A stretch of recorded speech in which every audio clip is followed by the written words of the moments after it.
Happy Sunday po sa ating lahat.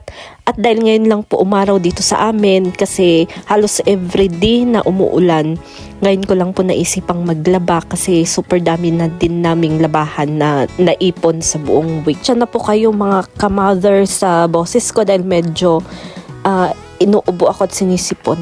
Nilabas ko na din ang mga kumot namin at saka nilabhan ko yung mga maduming unan namin tapos sinampay ko dito sa taas kasi hoping na sana lumakas yung araw at nang matuyo lahat ng labahan. Dito kasi sa taas, sa terrace dito sa taas, magandang magsampay kasi kahit mahina yung araw, mabilis matuyo yung mga sinasampay dito. Sana lang talaga lumakas pa tong araw para madaling matuyo itong mga nilabhan ko. Pagkatapos nag-grass cutter ako dito sa harapan namin kasi dati ito grass ito na yung Bermuda grass pero ewan ko ba kung bakit napalitan ng yung tinatawag nilang gotokola.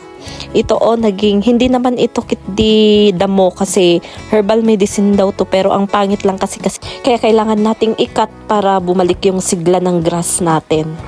Ewan ko pa pero dito lang sa part na to siguro yung tinambak dito na lupa bago itanim yung Bermuda grass, siguro yun, dun may mga ugat siguro ng gotokolan na to. Satisfying mag-grass cutter or satisfying gamitin itong grass cutter na to kasi parang exercise na din.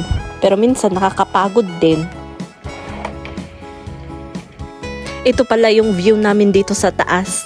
Ito yung pinaka-favorite part ko ng bahay dito sa taas kasi ang ganda ng view lalo na pag umaga. So, salamat mga mamis. Good day.